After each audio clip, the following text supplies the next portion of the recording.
क्या कोई देवों में देव महादेव की जलती हुई लकड़ी से पिटाई कर सकता है?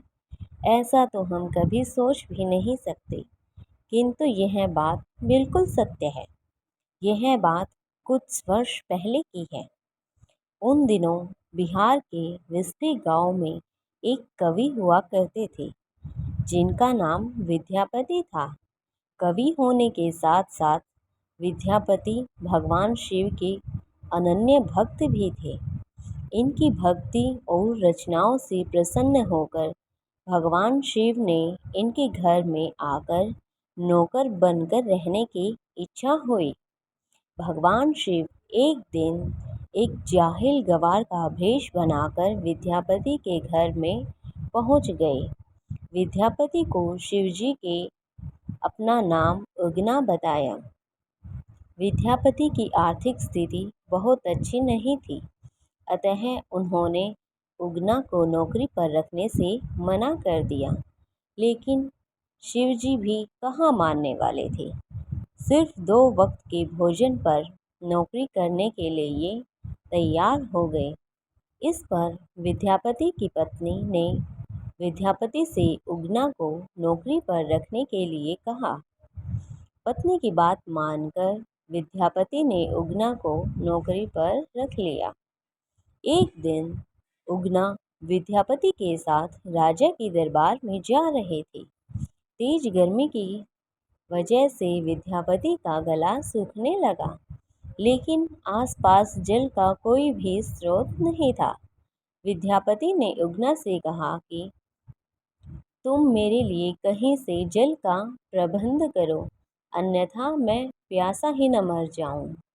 भगवान शिव कुछ दूर जाकर अपनी जटाओं को खोलकर उनमें से एक लोटा गंगाजल भर लेकर आए। विद्यापति ने जब जल को पिया तो उन्हें ऐसा लगा कि जैसे उन्होंने स्वयं गंगाजल का पानी पिया हो, और वह आश्चर्यचकित हो उठे कि इस वन में जहाँ कहीं जल का स्रोत तक नहीं दिखता, यह जल कहाँ से आया, वह भी ऐसा जल जिसका स्वाद माँ गंगा के जल जैसा है। कवि विद्यापति उगना पर संदेह हो गया कि यह कोई सामान्य व्यक्ति नहीं है, बल्कि स्वयं भगवान शिव हैं। अतः उगना से उसका वास्तविक परिचय जानने के लिए जिद करने लगे। जब विद्यापति ने उगना को शिव कहकर उनके चरण पकड़ लिए, तब उगना को अपने वास्तविक स्वरूप में आना पड़ा। उगना के स्थान पर स्वयं भगवान शिव प्रकट हो गए। शिव ने विद्यापति से कहा कि मैं तुम्हारे साथ उगना बनकर रहना चाहता हूँ, लेकिन इस बात को कभी किसी से मेरा वास्तविक परिचय मत बताना। विद्यापति को बिना मांगे संसार के ईश्वर का सानिध्य मिल चुका था। इन्होंने शिव की शर्त को मान लिया। लेकिन एक दिन विद्यापति की पत्नी सुशीला ने उगना को कोई काम दिया। उगना उस काम को ठीक से नहीं समझा और गलती कर बैठा।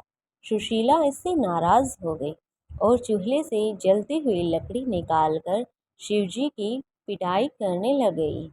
विद्यापति ने जब यह दृश्य देखा तो अनायास ही उनके मुंह से निकल पड़ा कि यह तो भगवान शिव हैं, इन्हें जलती हुई लकड़ी से मार रही हो। फिर क्या था, विद्यापति के मुंह से यह शब्द निकलते ही शिव जी वहां से अंतर्ध्यान हो गए। इसके बाद तो विद्यापति पागलों की भांति उगना उगना कहते हुए वनों में, खेतों में, हर जगह उगना बने शिव को ढूंढने लगे। भक्त की ऐसी दशा देखकर शिव को दया आ गई। भगवान शिव उगना के सामने प्रकट हो गए और कहा कि मैं अब तुम्हारे साथ नहीं रह सकता। उगना रूप में मैं जो तुम्हारे साथ रहा, उसके प्रत्येक चिन्ह के रूप में अब मैं यहाँ शिवलिंग के रूप में विराजमान रहूँगा। इसके बाद शिव अपने लोक लौट गए और उस स्थान पर शिवलिंग प्रकट हो गया। उगना महादेव का प्रसिद्ध मंदिर वर्तमान में मधुबनी जिले में भवानीपुर में अब भी स्थित है। वीडियो अगर आपको अच्छी लगी हो तो वीडियो को लाइक, शेयर, कमेंट जरूर कीजिएगा और चैनल को सब्सक्राइब